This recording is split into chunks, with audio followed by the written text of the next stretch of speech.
مرکز اہل سنت جامعہ رضویہ منظر اسلام کی یوٹیوب چینل ہم سبق درس نظامی میں آپ کا خیر مقدم ہے۔ جنہوں نے ہمارے چینل کو اب تک سبسکرائب نہیں کیا ہے وہ ضرور سبسکرائب کر لیں اور بیل آئیکن بھی دبا دیں تاکہ جو بھی ویڈیو اپلوڈ ہو اس کی نوٹیفیکیشن آپ تک فوراً پہنچ سکے، اور اپنے ساتھیوں سے بھی شیئر کریں اور بات پسند آئے تو لائک بھی کریں۔ جامعہ رضویہ منظر اسلام کے ایک اہم اور ماہر استاذ مفتی محمد ابراہیم صاحب آپ کو نور الانوار کا درس دیں گے۔ بعد ششماہی وجوہات فاسدہ اور باب قیاس آپ کو پڑھائیں گے، آپ اس کو دھیان سے سنیں۔ ساتھ ہی دوسری ویڈیو میں ہدایہ کے اسباق بھی ان سے سماعت فرمائیں۔ بسم اللہ الرحمن الرحیم۔ حتی ابطل تعلیق الطلاق والعتاق بالملک۔ ما سبق میں یہ بیان کیا گیا کہ حضرت امام شافعی رضی اللہ تعالی عنہ نے تعلیق بالشرط کو منع حکم میں عامل مانا ہے، منع سبب میں نہیں، یعنی ان کے نزدیک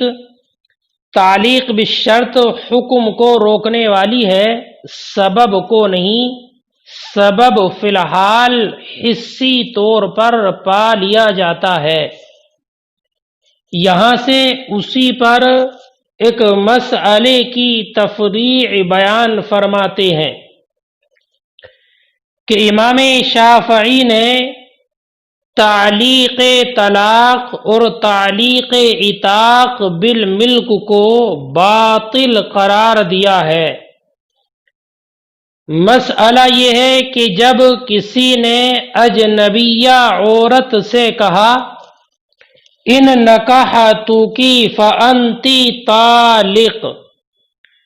یا کسی غیر کی مملوکہ سے کہا ان ملکتک فانتی حرہ، تو امام شافعی کے نزدیک یہ کلام لغو ہوگا، اس لیے کہ سبب پا لیا گیا، اور وہ سبب قائل کا قول انتی طالق ہے پہلی والی مثال میں، اور انتی حرہ ہے دوسری مثال میں، اور یہ سبب محل سے متصل اور ملاقی نہیں ہوا۔ جب محل سے متصل نہیں ہوا تو یہ لغو ہو جائے گا۔ محل سے متصل کیوں نہیں ہوا؟ اس لیے کہ جس وقت میں انتی طالق کہا ہے وہ عورت اس قائل کی منکوحہ نہیں ہے، یا جس وقت میں انتی حرہ کہا ہے تو وہ اس وقت میں اس کہنے والے کی مملوکہ نہیں ہے، تو سبب کا تکلم کرنے کے وقت میں وہ عورت طلاق کا محل نہیں اور آزادی کا محل نہیں۔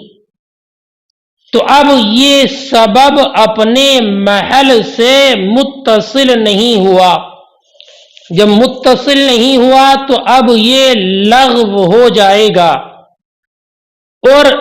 ان نکحتک فانتی طالق یا ان ملکتک فانتی حرہ، یہ کہنا ایسے ہی لغو ہوگا جیسے کہ کسی اجنبیہ عورت سے کہا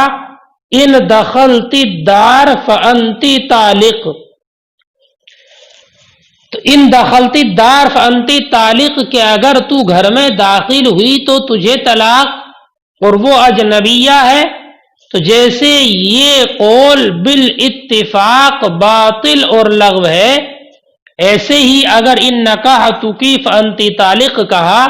یا ان ملکتک فانتی حرہ کہا تو یہاں بھی سبب محل سے متصل نہ ہونے کی بنیاد پر یہ کلام باطل ہو جائے گا، چونکہ سبب فی الحال پا لیا جاتا ہے اور سبب محل سے متصل ہوا نہیں، اس لیے یہ باطل ہے۔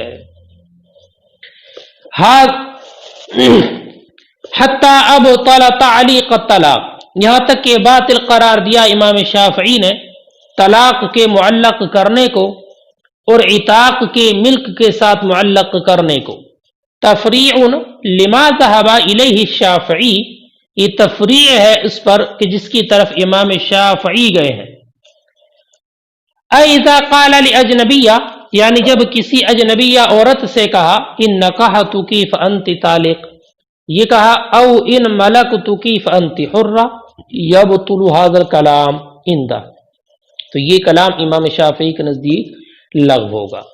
لأنہ قد وجد السبب، اس لیے کہ سبب پا لیا گیا، وہو قولہ انت طالق وانت حرہ، ولم يتصل ولم يصادف المحل، لیکن یہ محل سے متصل نہیں ہوا اور اس سے ملاقی نہیں ہوا، فیلغو، تو یہ کلام لغو ہوگا۔ فصار کما اذا قال لاجنبیہ ان دخلت الدار فانت طالق، تو یہ ہو گیا ایسے ہی جیسے کہ کسی اجنبیہ سے کہا ان دخلت الدار فانت طالق، وہو باطل بالاتفاق، اور یہ کہنا بالاتفاق باطل ہے، لہذا پہلے والی مثال بھی باطل ہوگی۔ وجوز التکفیر بالمال قبل الحنث، یہاں سے دوسری تفریع ہے امام شافعی رضی اللہ تعالی عنہ کے مذہب پر۔ دوسری تفریع مسئلہ یہ ہے کہ جب کسی انسان نے قسم کھائی واللہ لا افعل کذا، اللہ کی قسم میں ایسا نہیں کروں گا، اور قسم توڑنے سے پہلے ہی، حانث ہونے سے پہلے ہی اس نے کفارہ ادا کر دیا مال کے ذریعے، تو یہ مال کے ذریعے کفارہ ادا کرنا حنث سے پہلے امام شافعی کے نزدیک صحیح ہے، اور بعد حنث بھی اس کفارے کا اعتبار کیا جائے گا بعد حنث بھی۔ کفارہ مال یا تو 10 مسکینوں کو کھانا کھلا دے، یا 10 مسکینوں کو کپڑے پہنا دے، یا غلام آزاد کر دے، یہ کفارے مال ہے، تو اگر یہ اس نے حنث سے پہلے کر دیا تب بھی صحیح ہے، اور اس کا اعتبار بعد حنث بھی ہوگا۔ دلیل یہ ہے کہ سبب پا لیا گیا، اور سبب پائے جانے کے بعد اگر اس فعل کو انجام دیا جائے تو وہ درست ہوتا ہے۔ سبب کیا ہے؟ تو امام شافعی کے نزدیک یمین سبب ہے کفارے کا، سبب ہے یمین امام شافعی کے نزدیک، تو یمین کے منعقد ہوتے ہی کفارے کا نفس وجوب ثابت ہو گیا، اور حنث اس کے لیے شرط ہے، حنث یہ اس کے لیے شرط ہے۔ تو اب حنث شرط ہے اور تعلیق بالشرط یہ مقدر ہے، تو گویا کہ حالف نے یہ کہا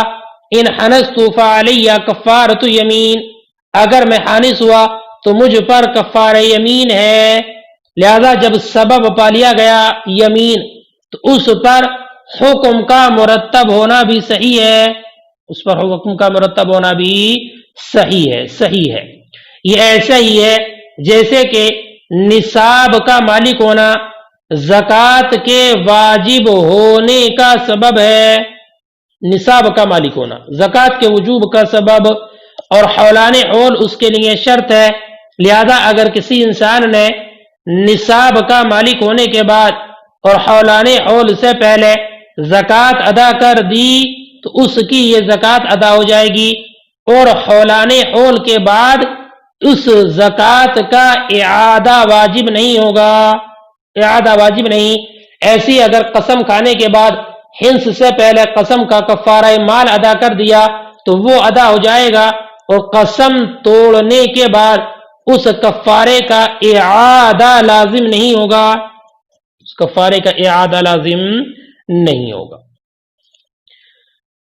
ہمارے علماء احناف کا مذہب یہ ہے کہ کفارہ یمین کفارے کا سبب نہیں ہے، یمین کفارے کا سبب نہیں، بلکہ یمین قسم پوری ہونے کا سبب ہے، قسم پوری ہونے کا سبب ہے، اور کفارے کا سبب حنس ہے، حنس، لہذا کفارے کا سبب حانس ہونا ہوگا، اور یہ بات بالکل مسلم اور صحیح ہے کہ سبب سے پہلے مسبب متحقق نہیں ہوتا ہے، تو کفارے کا سبب ہے حانس ہونا، اور حانس ہونے سے پہلے ہی اگر کسی نے کفارہ ادا کر دیا تو یہ مسبب سبب پر مقدم ہو جائے گا اور یہ جائز نہیں، ایسے ہی جیسے کہ نماز اپنے وقت پر مقدم نہیں ہو سکتی، نماز اپنے وقت پر مقدم نہیں، تو اگر وقت آنے سے پہلے کسی نے نماز کو ادا کر لیا، پڑھ لیا، تو یہ نماز صحیح نہیں ہوگی، نماز صحیح نہیں ہوگی۔ دیکھیں فرماتے ہیں وجب وزت تکفیر بالمال قبل الحنس، اور جائز قرار دیا امام شافعی نے مال کے ذریعے کفارہ ادا کرنے کو حنس سے پہلے۔ تفریع آخر لہ، یہ امام شافعی کی دوسری تفریع ہے، اے اذا حلف واللہ لا افعل کذا، یعنی جب کسی نے قسم کھائی اللہ کی قسم میں ایسا نہیں کروں گا اور حانس نہیں ہوا، اس کے بعد وکفر بالمال، اور مال سے کفارہ ادا کر دیا، یصح عندہ، تو امام شافعی کے نزدیک یہ کفارہ صحیح ہے، ویعبأ بها بعد الحنس، اور قسم توڑنے کے بعد اس کا اعتبار کیا جائے گا، لأنہ قد وجد السبب، اس لیے کہ سبب پا لیا گیا، وہو الیمین، اور وہ یمین ہے، اذ عندہ الیمین سبب للکفارہ، اس لیے کہ امام شافعی کے نزدیک یمین سبب ہے کفارے کا، والحنس شرط لہا، اور امام شافعی کے نزدیک قسم کا توڑنا یہ اس کے لیے شرط ہے، والتعلیق بالشرط مقدر، اور تعلیق بالشرط یہ مقدر ہے، فکأنہ قال، تو گویا کہ اس نے کہا، گویا کہ حالف نے کہا، ان حنست فعلی کفارۃ یمین، اگر میں حانس ہوا تو مجھ پر کفار یمین ہے، فاذا وجد السبب، تو جب سبب پا لیا گیا، یصح الحکم مرتبا علیہ، تو حکم صحیح ہوگا اس پر مرتب ہوتے ہوئے، وعندنا الیمین سبب للبر، اور ہمارے نزدیک یمین سبب ہے اس کو پورا کرنے کا، وانما ينعقد سببا للکفارہ بعد الحنس، اور کفارے کا سبب منعقد ہوتا ہے حنس کے بعد، فکان الحنس سببا له، تو گویا کہ حنس اس کا سبب ہے، بات یہاں تک مکمل ہے۔ وانما قید بالمال لان نفس الوجوب ينفك عن وجوب الاداء فيه على زعومه، یہاں سے مصنف نور الانوار ایک بات یہ بیان فرماتے ہیں، شارحی کہتے ہیں کہ مصنف نے متن کی عبارت میں کفارے کو مال کے ساتھ مقید فرمایا ہے، یہ کہا وجب وزت تکفیر بالمال قبل الحنس، کہ کفارے مال کو حنس پر مقدم کرنے کو جائز کہا ہے امام شافعی، لیکن کفارے بدنیہ جیسے کہ روزے، ان کو حنس پر مقدم کرنا جائز نہیں ہے، اگر روزے رکھ لیے قسم توڑنے سے پہلے تو یہ جائز نہیں ہے، ایسا فرق کیوں ہے؟ وجہ فرق کیا ہے؟ تو وجہ فرق یہ ہے کہ امام شافعی کے نزدیک مال میں نفس وجوب وجوب ادا سے جدا ہوتا ہے، دو چیزیں ہوتی ہیں، ایک نفس وجوب اور ایک وجوب ادا۔ مثلا کسی انسان نے ایک ماہ کے لیے ادھار پر اپنا غلام بیچ دیا، ایک ماہ کے ادھار پر اپنا غلام بیچ دیا، تو ثمن مؤجل جو ہوگا، مؤجل جس کی میعاد مقرر ہے، وہ ثمن مؤجل کا نفس وجوب تو عقد بیع کے وقت ہی مشتری کے ذمے میں ثابت ہو جائے گا، جیسے بیع ہوا نفس وجوب کا ثبوت عقد بیع کی وجہ سے ثابت ہو گیا، لیکن وجوب ادا بھی ثابت نہیں ہے، وجوب ادا ایک ماہ کی جو مدت ہے اس کے پورا ہونے کے بعد ثابت ہوگا۔ تو غور کیجئے یہاں پر مال کا نفس وجوب وجوب ادا سے جدا ہے، کہ نفس وجوب کا ثبوت عقد سے ہے اور وجوب ادا کا ثبوت مدت پوری ہونے سے ہے۔ امام شافعی فرماتے ہیں اسی طریقے سے کفارہ مالیہ میں بھی نفس وجوب تو قسم سے ثابت ہو جائے گا، قسم سے، لیکن اس کا وجوب ادا حانث ہونے کے بعد ثابت ہوگا، حانث ہونے کے بعد۔ اس کے برخلاف کفارہ بدنیہ ہے کہ کفارہ بدنیہ میں نفس وجوب ادا سے جدا نہیں ہوتا ہے، لہذا کفارہ بدنیہ کا نفس وجوب اور وجوب ادا یہ دونوں حانث ہونے کے بعد ایک ساتھ پائے جائیں گے۔ لہذا کہنے کا مقصد یہ ہے کہ جب کفارہ بدنیہ میں نفس وجوب ادا سے جدا نہیں ہوتا بلکہ دونوں ساتھ ساتھ ثابت ہوتے ہیں تو کفارہ بدنیہ کو حنث پر مقدم کرنا جائز نہیں، اور کفارہ مالیہ میں چونکہ نفس وجوب ادا سے جدا ہوتا ہے اس لیے کفارہ مالیہ کو حنث پر مقدم کرنا جائز ہے۔ اس لیے امام شافعی کے اس مسئلے میں کفارے کو مقید کیا ہے کفارہ بالمال کے ذریعے۔ ہماری طرف سے اس کا جواب یہ ہے کہ کفارہ مالیہ اور کفارہ بدنیہ میں جو امام شافعی نے فرق بیان کیا ہے یہ فرق غیر معتبر ہے، یہ لائق اعتبار نہیں، اس لیے کہ حقوق العباد میں عین مال مقصود ہوتا ہے، عین مال، لیکن حقوق اللہ میں ادائیگی مقصود ہوتی ہے، اس لیے کہ مال فی نفسی ہی عبادت نہیں ہوتا بلکہ عبادت وہ فعل ہوتا ہے جس کو بندہ اللہ تعالی کی خوشنودی کے لیے اپنے نفس کے خلاف کرتے ہوئے ادا کرتا ہے۔ لہذا جب حقوق اللہ میں ادا کرنا مقصود ہے تو مال بھی بدنی عبادت کے مثل اور مانند ہوگا، یعنی نفس وجوب ادا سے اس میں بھی جدا نہیں ہوگا، اور جب وجوب ادا کفارہ حنث سے ثابت ہوتا ہے لہذا حانث ہونے سے پہلے کفارہ مال کا ادا کرنا بھی درست اور صحیح نہیں ہوگا۔ فرماتے ہیں وَإِنَّمَا قَيَّدَ بِالْمَال، اور اس کو مقید کیا مال سے، لِأَنَّ نَفْسَ الْوُجُوبِ يَنْفَكُّ عَنْ وُجُوبِ الْأَدَاءِ، اس لیے کہ نفس وجوب جدا ہوتا ہے وجوب ادا سے، فیہ اس میں یعنی کفارہ مال میں، علی زعمہ امام شافعی کے گمان کے مطابق، کالثمن المؤجل، جیسے کہ ثمن مؤجل، یثبت نفس وجوبہ بمجرد الذمہ، ثابت ہوتا ہے اس کا نفس وجوب محض ذمے سے، ولا یثبت وجوب الادا الا عند حلول الاجل، اور وجوب ادا ثابت نہیں ہوتا مگر مدت کے پائے جانے کے وقت۔ ففی الکفارۃ المالیہ ایضا یمکن ان یثبت نفس الوجوب بالحلف، تو کفارہ مالیہ میں بھی ممکن ہے کہ نفس وجوب ثابت ہو حلف سے، وہ وجوب الادا یکون بعد حنثہ، اور وجوب ادا پائے جائے حنث کے بعد، بخلاف بدنی کے فإن نفس الوجوب لا ينفك عنه وجوب الادا، اس لیے کہ نفس وجوب اس میں وجوب ادا سے جدا نہیں ہوتا، فیکونان معا بعد الحنث، تو وہ حنث کے بعد دونوں ایک ساتھ ہوں گے۔ ونحن نقول، ہم کہتے ہیں هذا الفرق ساقط، یہ فرق ساقط ہے، لأن ذات المال انما تقصد فی حقوق العباد، اس لیے کہ اصل مال یہ مقصود ہوتا حقوق العباد میں، واما فی حقوق اللہ، اور رہا حقوق اللہ میں، فالمقصود هو الادا، تو مقصود وہ ادائیگی ہے، فیکون کالبدنی، تو وہ بدنی کے مثل ہے، لا ينفك فیہ نفس الوجوب عن وجوب الادا، کہ اس میں نفس وجوب ادا سے جدا نہیں ہوتا۔ دوسری وجہ فاسد میں